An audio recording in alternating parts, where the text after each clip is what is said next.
आज हम बात करने वाले हैं दुनिया में बनाए गए आज तक के सबसे खतरनाक बॉम्ब के बारे में। एक ऐसा बॉम्ब जिसे बनाया तो 100 मेगाटन के लिए गया था, लेकिन कहीं ये पूरे देश को ही बर्बाद न कर दे, इसीलिए इसे 50 मेगाटन पे ब्लास्ट किया गया। एक ऐसा बॉम्ब जिसके बारे में बहुत ही कम लोग जानते हैं, लेकिन सही मायने में ये वो बॉम्ब था जिसने अमेरिका और रशिया को नेगोशिएशन टेबल पे बिठा दिया। हिरोशिमा में ब्लास्ट किए गए न्यूक्लियर बॉम्ब से ये 3800 गुना ज्यादा पावरफुल था, यानी 3800 बॉम्ब एक तरफ और ये अकेला बॉम्ब एक तरफ। जरा सोचिए, सिर्फ 2 न्यूक्लियर बॉम्ब ने पूरे जापान को सरेंडर करने पे मजबूर कर दिया। तो क्या होगा जब ये बॉम्ब किसी देश के ऊपर ब्लास्ट हो और वो भी फुल कैपेसिटी में? शायद इसे ही कहेंगे असली बर्बादी। इस बॉम्ब का नाम है तसार बॉम्ब, जो इंसानों के द्वारा बनाया गया आज तक का सबसे खतरनाक बॉम्ब है। तो चलिए जानते हैं इस महाविनाशक बॉम्ब के बारे में।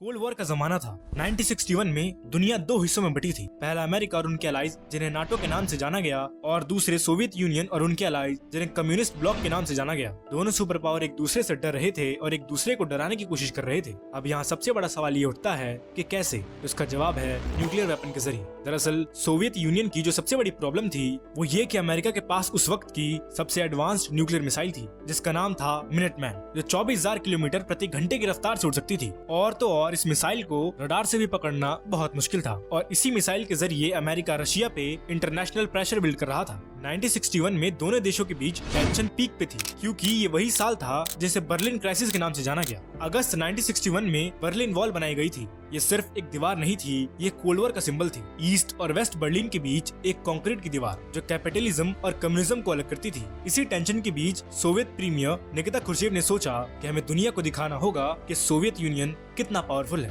और इसीलिए 10 जुलाई 1961 को निकिता क्रुश्चेव ने एक ड्रामेटिक ऑर्डर पास किया। निकिता क्रुश्चेव ने सोवियत यूनियन के टॉप न्यूक्लियर साइंटिस्ट आंद्रे शकारोव को बुलाया और कहा कि मेरे लिए एक 100 मेगाटन का हाइड्रोजन बॉम्ब बनाओ, सिर्फ 14 हफ्तों में। सोचिए जरा, 112 दिन दुनिया का सबसे पावरफुल वेपन सिर्फ 3.5 महीने में बनाना है। निकिता क्रुश्चेव ने इतनी जल्दी बॉम्ब बनाने का ऑर्डर इसलिए दिया क्योंकि सितंबर 1961 में उनकी पार्टी की 22वीं सबसे बड़ी बैठक होने वाली थी, और निकिता क्रुश्चेव वहां बॉम्ब टेस्ट की अनाउंसमेंट करके पॉलिटिकल पॉइंट लेना चाहते थे।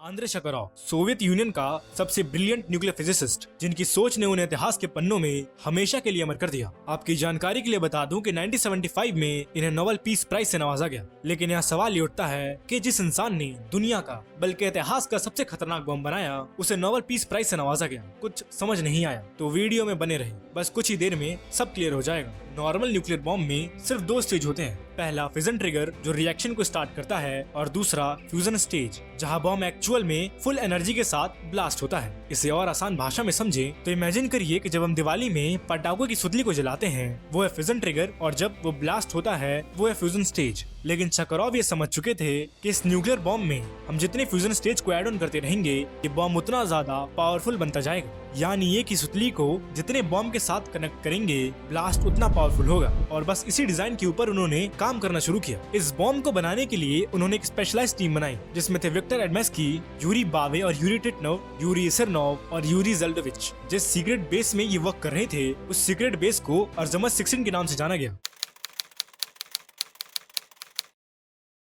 सिर्फ 112 दिन, 2688 घंटे, हर घंटे के बीतने के साथ देश की साइंटिस्टों से उम्मीदें बढ़ती जा रही थी। सही मायने में ये था सबसे क्रूशियल स्टेज, क्योंकि अगर लेट हो जाते तो भी प्रॉब्लम, और अगर बॉम्ब को बनाते वक्त एक छोटी सी भी मिस्टेक हो जाती तो भी प्रॉब्लम। नॉर्मल बॉम्ब को फैक्ट्री में बनाते हैं फिर ट्रांसपोर्ट करते हैं, लेकिन इस तसार बॉम्ब को ट्रेन पे ही बनाया गया और वहीं असेंबल किया गया। क्योंकि ये बम 8 मीटर लंबा और 27 टन वजनी था, यानी 5 हाथियों जितना वजन, और उस जमाने में इतने ज्यादा वेट को कोई क्रेन हैंडल ही नहीं कर सकती थी। और साथ ही सिक्योरिटी रीजन के चलते इसे ट्रेन पे असेंबल किया गया ताकि इसे टेस्ट साइट तक आसानी से ले जाया जा सके। दरअसल प्लान ये था कि रेलवे ट्रैक पे वर्कशॉप बनाएंगे, फिर बॉम्ब को डायरेक्ट वहीं असेंबल कर देंगे। फिर जब बॉम्ब पूरी तरह रेडी हो जाएगा तो वर्कशॉप को डिमोलिश करके ट्रेन से ही बॉम्ब को टेस्ट साइट पे ले जाया जाएगा। आइडिया तो ठीक था बट रिस्की था, क्योंकि डिजाइन और असेंबली दोनों एक साथ ऑपरेट हो रही थी। यानी एक तरफ बॉम्ब के डिजाइन को बना रहे थे और दूसरी तरफ जो पार्ट बन चुके थे उन्हें असेंबल कर रहे थे। मतलब कैलकुलेशन अभी चल ही रही थी, और अगर माइनर सा भी कैलकुलेशन ग्लिच हो जाता तो ये प्रोजेक्ट डिले हो जाता।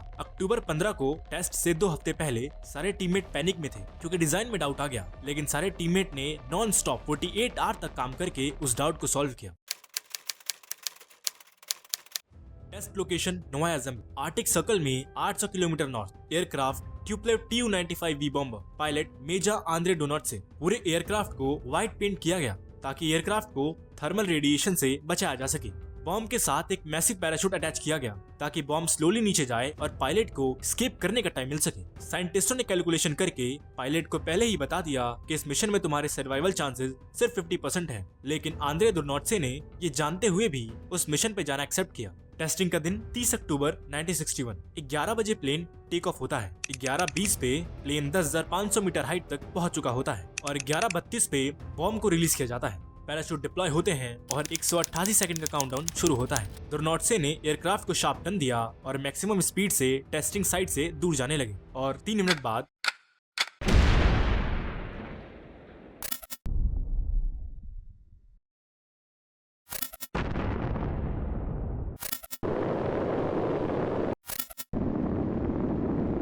इस बॉम्ब का एक्सप्लोजन इतना भयानक था कि इस बॉम्ब के ब्लास्ट को 800 किलोमीटर दूर से देखा जा सकता था। मतलब कि अगर ये बॉम्ब राजस्थान के उदयपुर में टेस्ट हो रहा होता तो उस बॉम्ब के ब्लास्ट को हम दिल्ली में बैठे देख सकते थे। ये दुनिया का वो सबसे खतरनाक न्यूक्लियर बॉम्ब था जिसका मशरूम 60 किलोमीटर ऊपर तक गया। आज तक का ये सबसे बड़ा न्यूक्लियर बॉम्ब से क्रिएट हुआ मशरूम है। इस बॉम्ब से निकले शॉकवेव ने Tu-95 बॉम्बर को 1 किलोमीटर नीचे तक गिरा दिया। किसी तरह पायलट ने बॉम्बर को कंट्रोल किया। इस बॉम्ब के एक्सप्लोजन ने अर्थ के एटमॉस्फेयर में आयोनाइजेशन क्रिएट किया, जिससे रेडियो सिग्नल 40 मिनट तक ब्लॉक हो गए थे, जिसकी वजह से कमांड सेंटर के लोग टेंशन में पड़ गए कि पायलट सेफ है या नहीं। लेकिन आखिरकार 40 मिनट बाद जब रेडियो रिस्टोर हुआ तो दुर्नौत्से की आवाज सुनाई दी। Командование, это выполнено. Возвращаюсь на базу. इस बॉम्ब के ब्लास्ट के इफेक्ट के बारे में बात करें तो 35 किलोमीटर रेडियस में सब कुछ मिट्टी में मिल गया। इस बॉम्ब से निकले शॉकवेव ने अर्थ के 3 चक्कर लगाए। रिक्टर स्केल पे 5+ मैग्नीट्यूड का अर्थक्वेक दिखा। अलास्का से अंटार्कटिका तक सब ने फील किया।